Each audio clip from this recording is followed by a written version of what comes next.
Howdy. Hello? How you doing? I'm doing good. How are you doing? Doing pretty good myself. Nice to have you on again.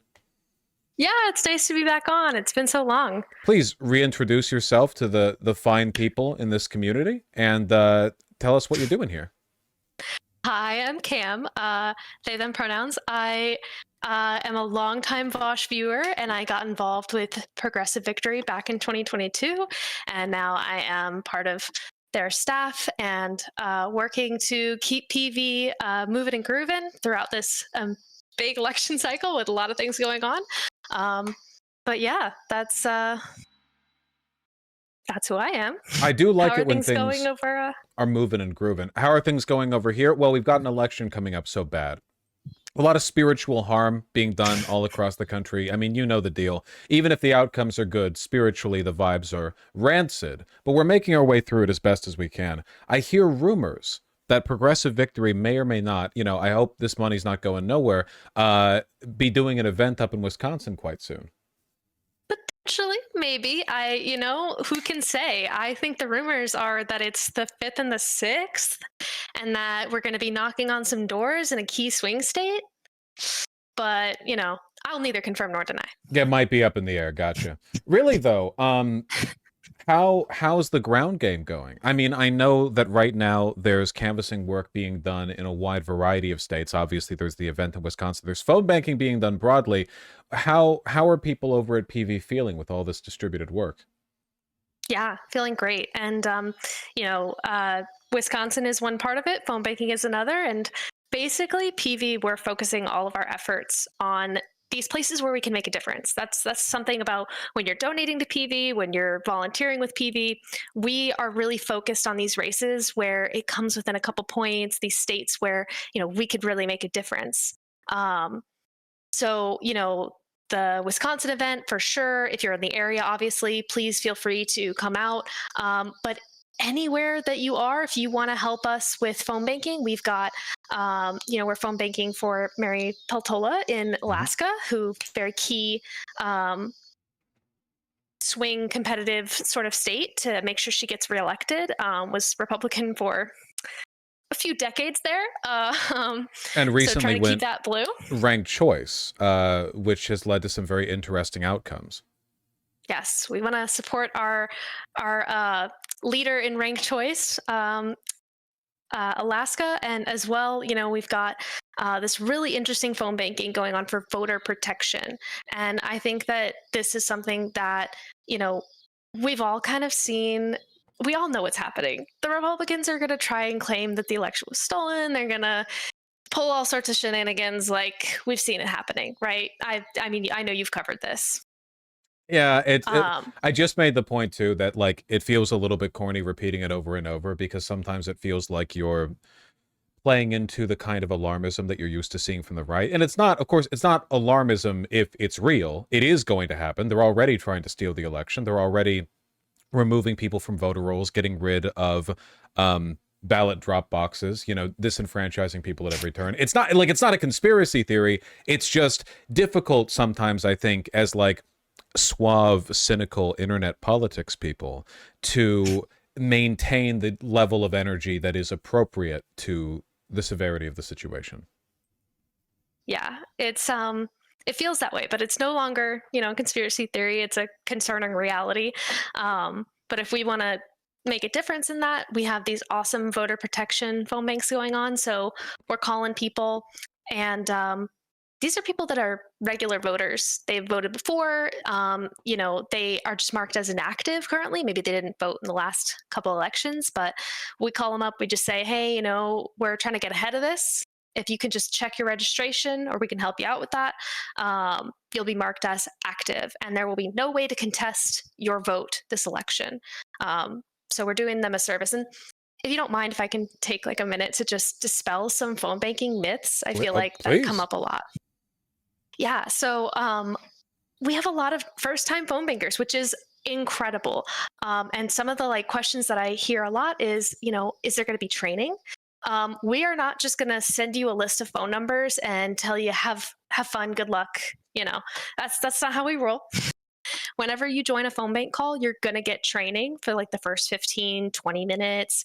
And then throughout the whole call, there's going to be an organizer on that call. So if you ever have like a question or something pops up, you can ask them that question. They're in the Zoom call.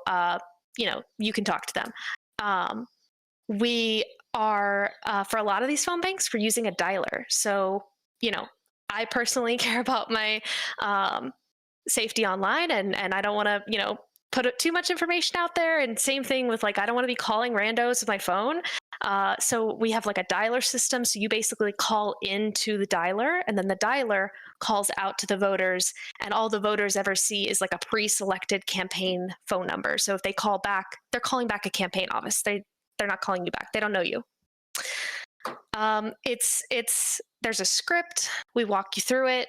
Honestly, there's a lot of support, and it's a really fun time. And so I would encourage, if you are nervous about a phone bank, even just going and attending that first training, maybe make 1 or 2 calls, just see how you feel. You'll have done a lot more than a lot of Twitter users. So substantially more, yeah, by maybe even orders of magnitude. We're multiplying by 0, actually. You could say infinitely more. I think that a lot of people are concerned about phone banking because they're under the impression they're going to call and they're going to be arguing with like far-right MAGA uncle dudes who believe in QAnon. And as you've just said, but I want to reaffirm, like, there are limits to phone banking. There are limits to all forms of political outreach. You're not going to get much done talking to the QAnon uncles. God help them. Maybe one day they'll move over, but it's probably not a good use of your time. You're mostly there to say, do you have a plan to vote in this election? Can you make sure that you are registered to vote? You haven't been delisted. Do you have like it's basic check-in stuff like that. The kinds of questions that don't lead to arguments, but actually help a lot of people. Because for a lot of people, and I know it's difficult to remember this considering the position we're in and the hobbies that we have, a lot of people just don't think about politics that often. They don't, or they don't think of them coherently, or they don't have a good plan, or they will legitimately let little things like, oh, they forgot to pick up milk from the store, so they have to do that, and then, oh, the line's too long at the voting place. Whatever, I wasn't that committed to voting anyway. It sounds trivial, but like that's where the work is to be done. And these conversations, I think, at least from what I've heard from people who have phone banked, and I have myself phone banked in the past, are generally quite friendly. I strongly recommend them as a way both to help and to feel a little bit better about the mental state of the average American voter. Yeah, absolutely. We're not going out there like debating any, far right QAnon folks. It's typically like liberal grandmas. Like, we're just calling folks that they have voted Dem, or they, have indicated that they support the Dems in some way. And we're just like, hey, it's time. Let's go vote. Here's where you're voting, your polling place. Like, we're offering them a service. And most people are like pretty grateful, and they're like, thank you for the work that you're doing. If you are a little bit more interested in some of these like longer form conversations that you can have, and doing more of the persuasion work, we have a program that's been running this year. It's coming to the tail end, but we still have some people that have left, the program to go back to school. And we have some openings in our canvas houses. So in our key swing states of Arizona, North Carolina, Nevada, Ohio, Pennsylvania, and Wisconsin, we have canvas houses. And these are people that are living there full time. They have a stipend of $500 a month. Gas reimbursement, obviously, we cover food and lodging. And they get this really great experience of going out and getting connected with local elected officials, knocking on doors, and having these conversations with your average everyday voter, and really getting to see like what motivates people, what drives people, and pulling them over a little bit, and also getting people registered to vote, doing all that cool, fun stuff we see with phone banking, getting people registered to vote, making sure they know where their polling place is, making sure that, they're thinking about the election. So that is something really fun and cool you can get involved in person if you're interested in that.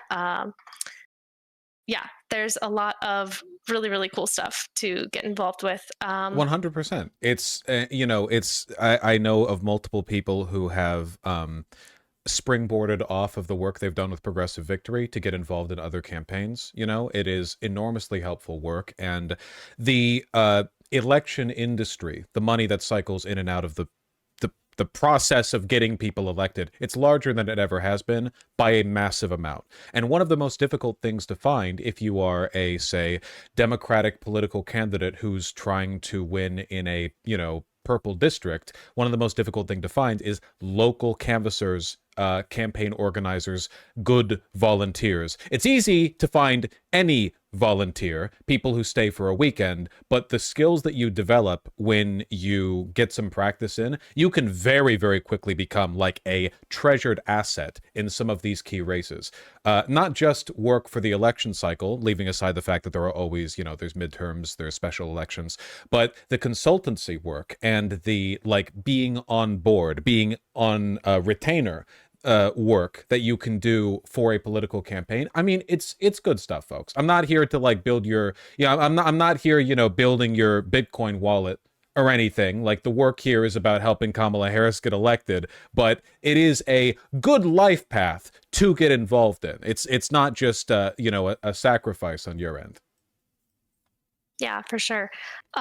There's a lot of great work here, and specifically with local politics, if you just want to dip your toes in, that's typically going to be a small pool of people. Once you make yourself a known face, people start to recognize you. It goes a long way if you want to get involved deeper in politics or make that a part of your future. Yeah.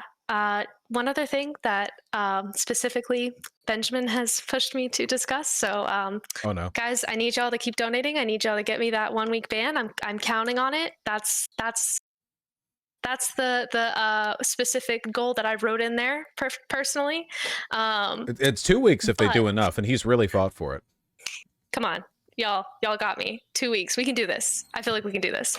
However, I will say he's a great state lead. He started working with PV and being a volunteer organizer. There's other roles if you want to start volunteer organizing as well, open state lead positions, and also just getting involved with what's going on locally in your state, putting together projects if there's something that you care about.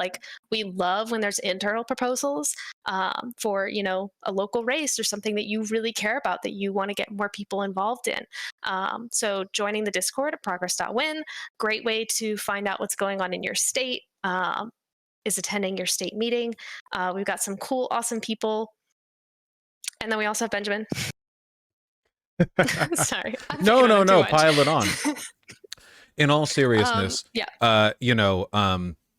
leaving aside, of course, beating Bloodborne, the work that I've done with Progressive Victory has been the highlight, I think, of what I'm proud of in the streaming that I've done. I have seen so many positive testimonials from people who have done that work, from phone banking to canvassing, who really enjoyed it, who benefited from it. And obviously so did the nation. So, reciprocal benefit there.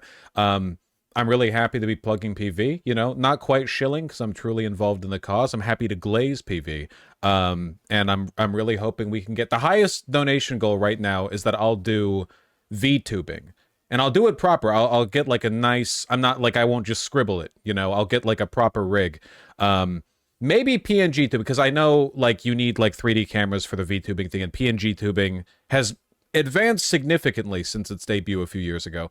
Either way, the technicalities aside, I guess what I'm getting to here is I really appreciate the work that you guys are doing.